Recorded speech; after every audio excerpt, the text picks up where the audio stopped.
Hello, everybody. I'm sitting here with Karen Fallon, and she is the Associate Deputy Secretary. All right. Yes. And we're here in Washington, D.C. Karen, what brought you back to D.C. and what are you doing with our Secretary Doug Burgum right now? What brought me back to Washington was the ability to work on issues regarding federal lands ranching. Federal lands ranching was created by the Taylor Grazing Act of 1934. Things ran really well through the Reagan administration. During the Obama administration, the Secretary of the Interior created grazing regulations really designed to severely curtail livestock grazing on the federal land. The Trump administration in this term is committed to public land ranching, committed to making ranching a success. We believe that food security includes ranchers grazing on the public lands. So we have just put out a set of draft grazing regulations. The comment period will end in July, and it really opens up the public lands to well-managed family ranching and gives the ability of ranchers to pass this livelihood and lifestyle on to their children. Yeah, that's great. And you said that Reagan started this, correct?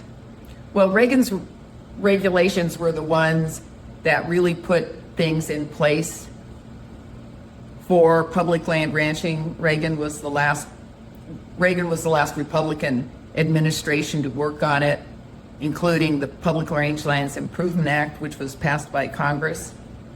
When the Federal Land Policy and Management Act was passed, which is what governs FLTMA now, it did not repeal either the Taylor Grazing Act or the Public Rangelands Improvement Act, but the Obama administration through Secretary Babbitt had so tightened down on the grazing regulations, it was making it hard for ranchers to stay in business. And we are supporting ranchers in the business of livestock grazing on the public lands. Yeah, that's great news. Thank you so much. Okay, so let's talk a little bit about Day of the West coming up on July 23rd. I know that this is something you're very excited about, Karen, and we're thankful for you that you are putting this together for Secretary Burgum, and let us know a little bit about what that day looks like. So as you know, this is America's 250th birthday. This whole year, the federal government is celebrating the freedoms granted to us when the founding fathers wrote the Constitution and then the Bill of Rights. So we are celebrating all sorts of things, but we wanted to do it interiors to celebrate the cowboy and the tribes in the American West. These people that moved out to the West and settled these wild and untamed lands back in the late 1800s, early 1900s, are exactly the kind of people that came to America in the first place. They were independent, they were strong, they were self-reliant, and they settled the West to create food and fiber for the citizens of the nation. And we wanted to celebrate that. So on July 23rd, as part of Cheyenne Frontier Days, which is the oldest and largest outdoor rodeo, we are celebrating that heritage. We will have a parade. There will be, of course, the Cheyenne Frontier Days rodeo. We are having a BLM wild horse and burro sale. And at the end of the day, we are having a reception that includes the Secretary of Interior, Secretary of Agriculture, Attorney General, Secretary of the Air Force. And what the reception is to do is to really highlight these historic ranches that have been on the lands and survived as generations of people living in the very same house, taking care of the very same lands. And we really want to highlight that we are truly the stewards of the land.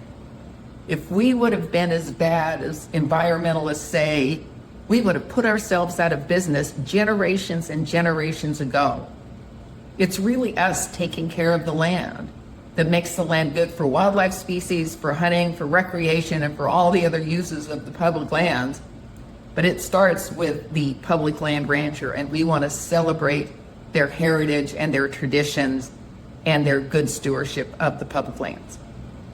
I love it. Just even talking about it just kind of gives me the butterflies, and the Ag Women Connects Foundation is honored to be a part of that and help host it. So we're excited to see everybody on July 23rd. We are very honored that Ag Women Connect would help put together the reception at the end of the day. You have been such a fabulous partner to Day of the West. We're going to have the ability for elected officials to meet with everyday ranchers, and it's only through the generosity and organization of Ag Women Connect that we're able to do that. So thank you very much. You're very welcome.